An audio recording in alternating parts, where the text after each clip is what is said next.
Today's class we're focusing on the spine.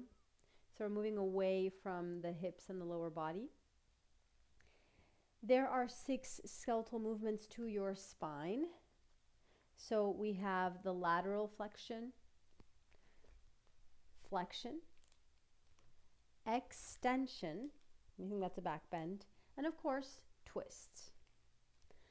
So interestingly enough, what we're actually going to focus on here a little bit more is the twisting aspect, which means that the archetype of twisting roots, we're going to look at the twist archetype and the pose of twisting roots as one in which we can explore different objectives from the same pose as well. And so this is another interesting aspect to the functional practice, which is you can have a pose that doesn't have just one target area. So there are many target areas that are affecting us in poses. As I mentioned before, they change from one body type to another. Yes, they do. But also one same pose can be done in various ways. So in the middle of the class, we're actually going to look at cat's tail and twisting roots. And from there also a neutral and a tucked twisting roots. So we're just playing with different ways to position the hips and to feel the twist possibly in a different area of your torso. You're going to begin by laying on your back.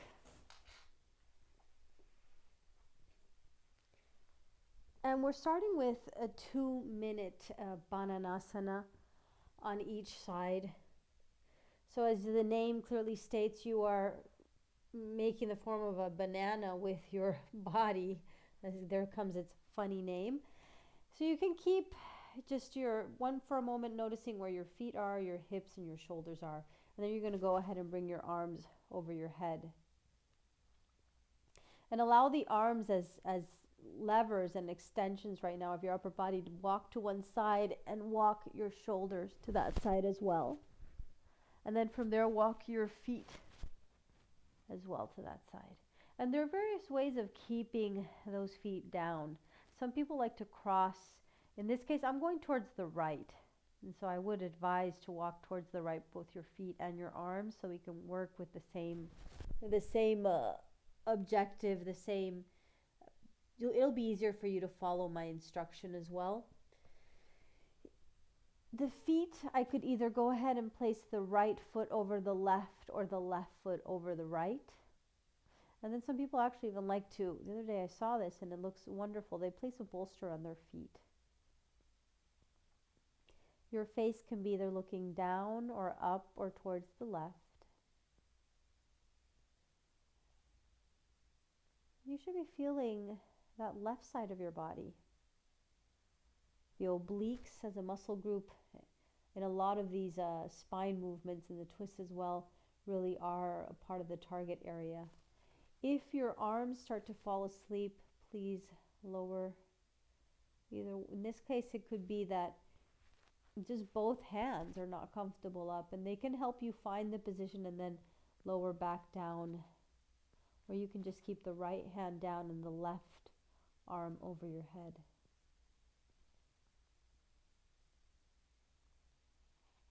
And for other people, the sensation's more towards the TFL. We include those in the glute muscle group, but some systems include it as a hip flexor.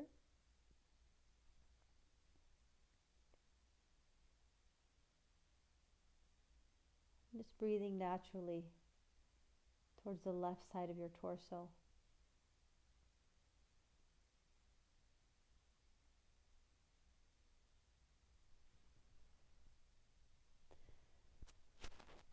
Just a few more moments in the pose.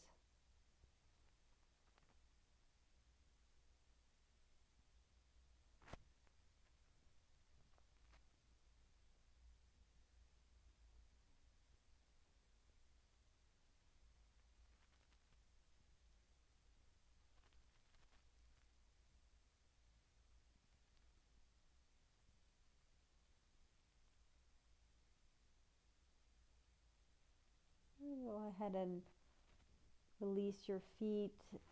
If you didn't already lower both hands, lower them. Come back to center with your torso. Brief pause between switching sides.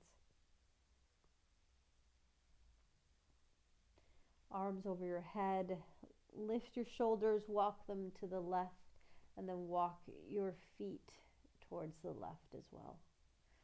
Cross whichever ankle over, or place a bolster as well on your feet.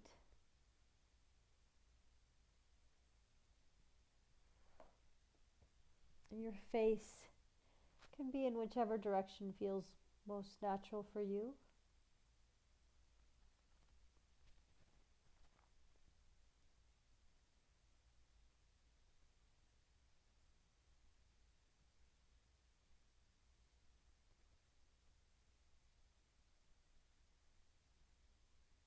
And you're feeling that long line of a stretch on that right side of the body. So we're increasing that line, the fascial matrix, and we're creating that term that we use as tension. Tension is the stretch. You should be feeling that tension on the right side of the body, that resistance to stretch that creates the stretch.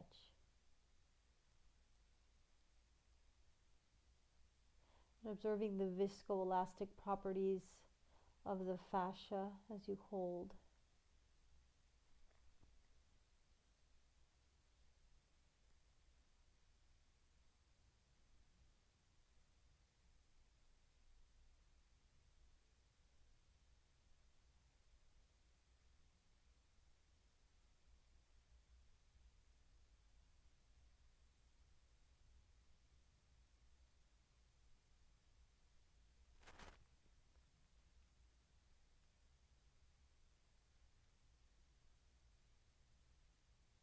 And then just a few more moments. We're in the final moments of the pose.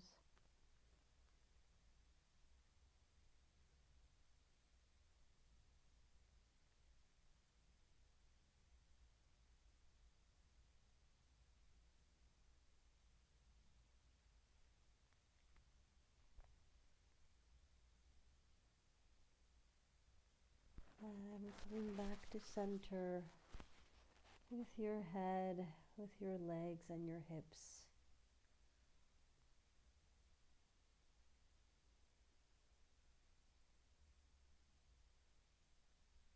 Taking a short rebound, however you feel necessary.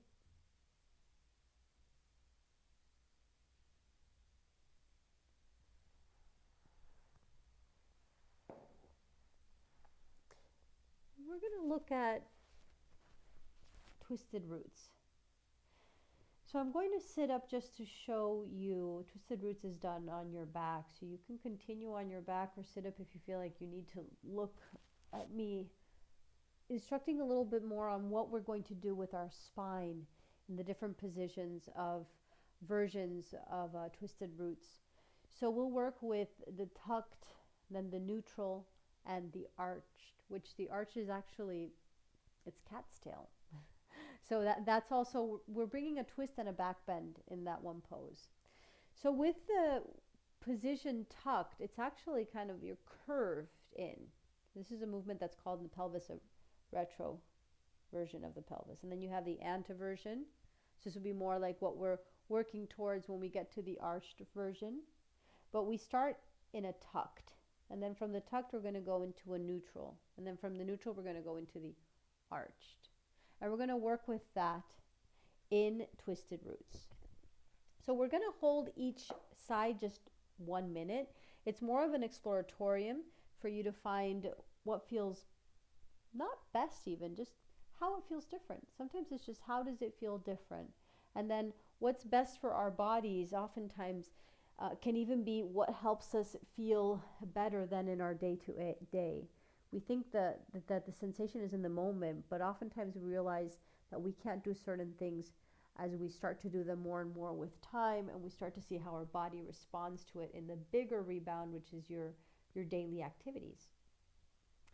So the tucked version of twisted roots, you're just going to bend your legs, bring your feet onto the ground, bring your arms to the sides. If you have enough space, just allow them to extend all the way out, or you can cactus them if you don't have very much space. And then you're going to bring your knees towards the right, but they want to go really far up towards the right so that you can feel that tucked element, which means that your hip, and a lot of twists that they're always instructing the hip in line with the shoulders, but you actually want right now your hips to tuck in. So they're not right in line with the shoulders. They're actually bringing that curve, that flexion, an element of flexion of the spine to the twist. Your head as a lever can look right or left, whichever position is best for your cervical spine.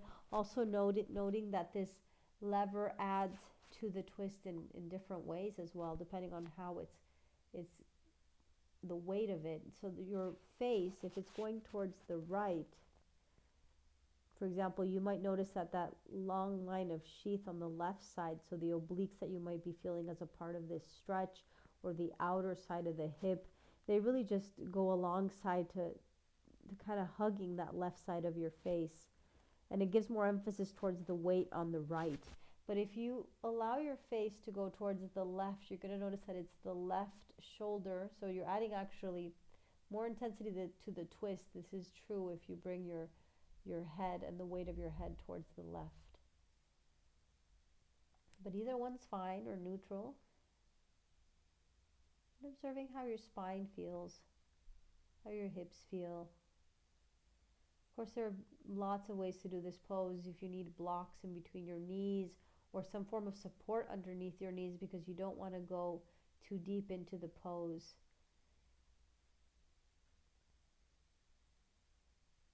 So of course, this is a 5-day course. You're going to gently come back to center. And there isn't a lot of time to go into all the different aspects to this practice. But for some people, depending on what their spine history is, the herniated disc, sensitivities in the spine, you want to really reduce how far you're going into any of the ranges of motion of the spine. So then we're going to get ready for the other side. So cactus your arms and then just bring your knees in and all the way in. It's as if your knees going to the left want to make their way all the way up towards the left armpit. And then your face can go either direction, towards the left or towards the right.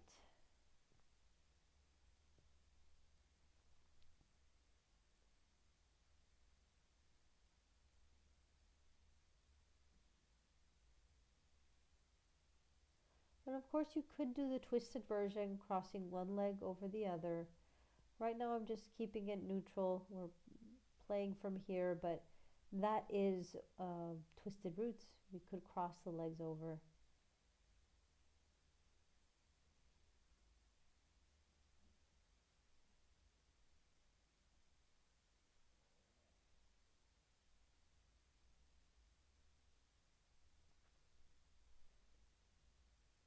Just holding for a few more moments.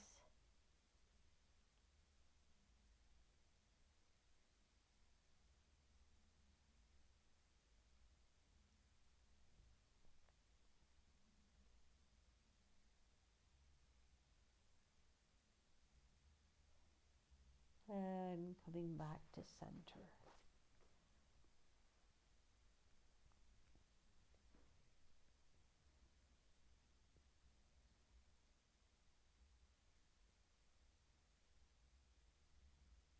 Taking a short rebound. We'll go into cat's tail. Twisted roots now with the neutral position. Cat's tail will go next. So with the neutral position, what we'll do now is just straighten the right leg, bend and bring that left knee towards your chest. And from there, allow that knee to make its way towards the right. So however far right it's comfortable for your body. Again, you could stack something underneath, place a block or a pillow. And your hip as well here, try and make sure that before you went into the twist, or if you're noticing, oh wait, my hips are actually not very much in line with my shoulders right now, you might want to walk that hip slightly back. And this is just for the exploratorium purposes, not because this is the best way to do it, the only way to do it, the safest way to do it. This is just a way to do it. We want to find more of a neutral position. And we're very much often nowadays kind of taught that neutral, for according to certain ideologies in the yoga practice, is best, but this is not necessarily the case. So the tucked and the arched version have its benefits to it, and we need to do those movements. We also do those movements in various other movements, so there's nothing wrong with those movements in a twist. And coming back to center. Preparing the other side. And cactus your arms. Straighten the left leg. Bring that right knee in towards the chest and allow that knee to make its way over to the left.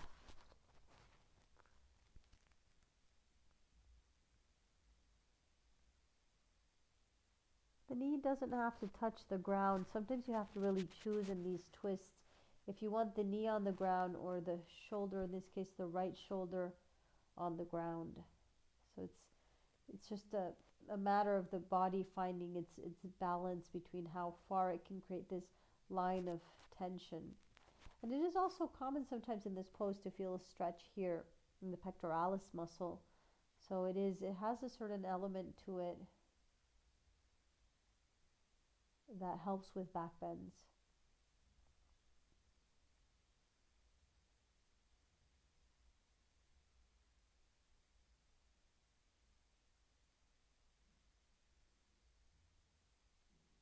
And coming back to center. So now for the cat's tail,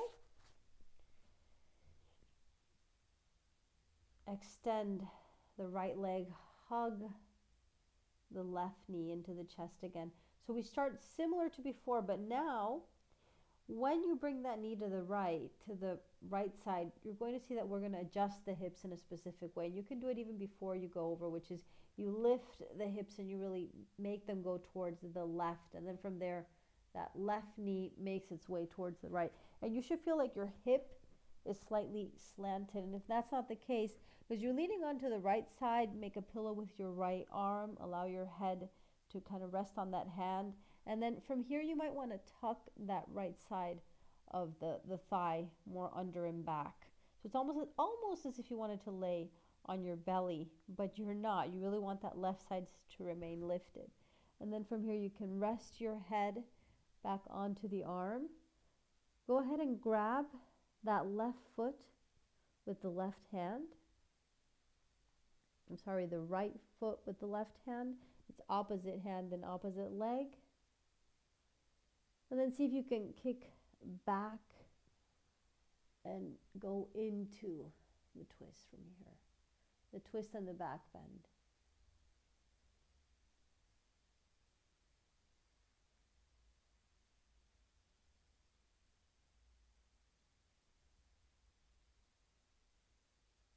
And this is a complicated pose. If you've not understood it very well, it's one of those tricky poses to teach live in person. At some point you look around and nobody's doing the pose. Everyone's doing some form of a version of the pose, which is perfectly fine, but they might not be feeling the target area. So if you've gotten a little bit lost, don't worry about it. Maybe you're holding on to that same left leg. It's the opposite leg. See if you can find yourself there. We're going to gently unwind and come back to center.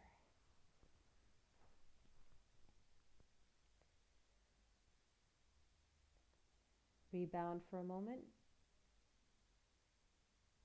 And make your way towards the other side.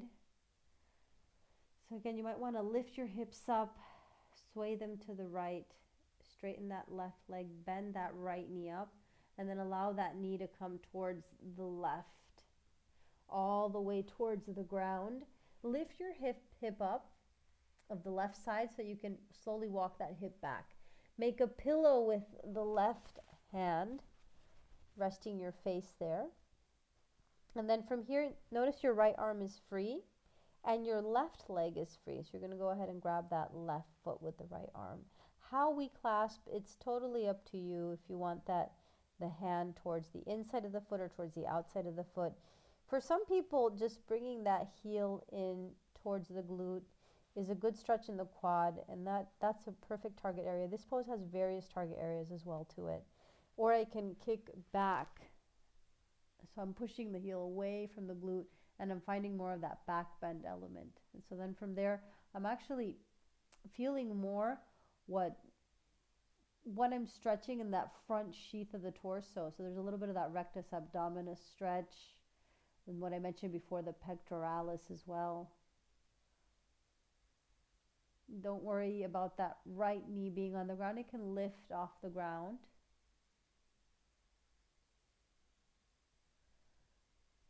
Just notice how you hold the structure. Notice the tensegrity of your fascia as you change from one position to another and how it holds you in a certain way. Don't resist it too much. Just observe it, breathe into it, and allow it. And coming out of the pose.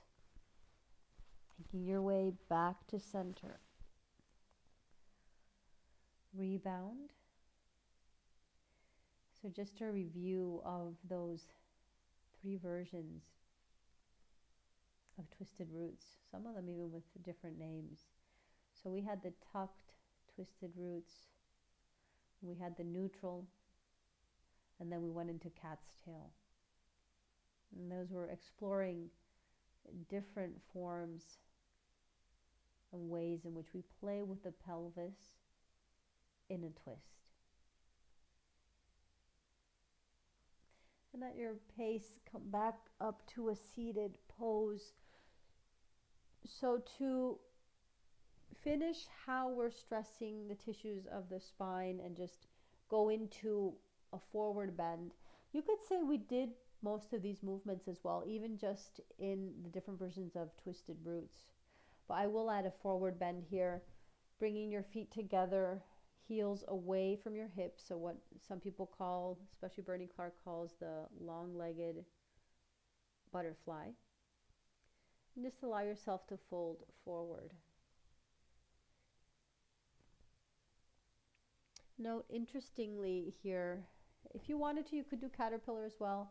And what I was going to add here is that some people like to place kind of a bolster or support underneath, in between their thighs and their torso here, so that they can target different areas of their spine when they forward bend.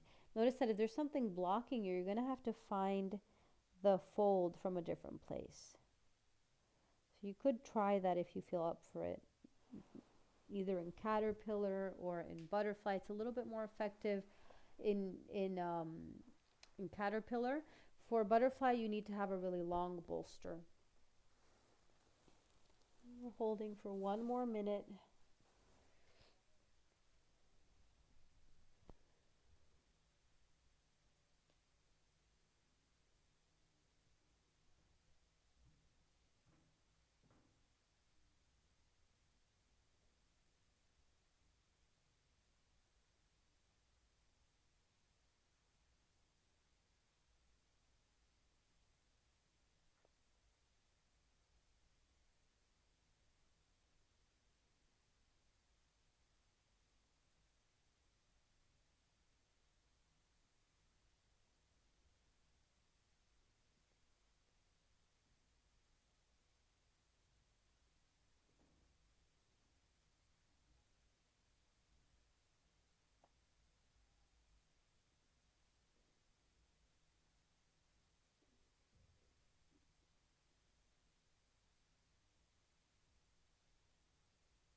And coming out of the pose, either laying on your back or remaining seated as a closing for the class.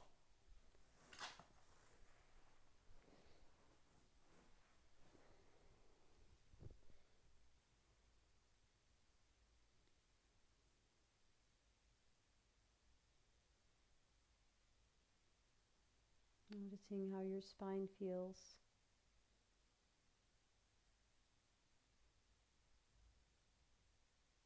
Any difference in the state of your breath from the beginning of just this short session.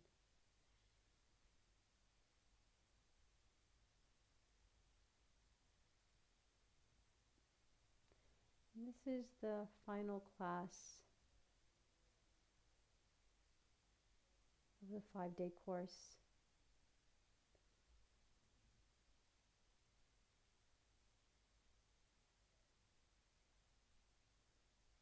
Acknowledging the dedication that you've taken to be here, to show up, to learn, to grow, to maybe possibly even change your mind around something.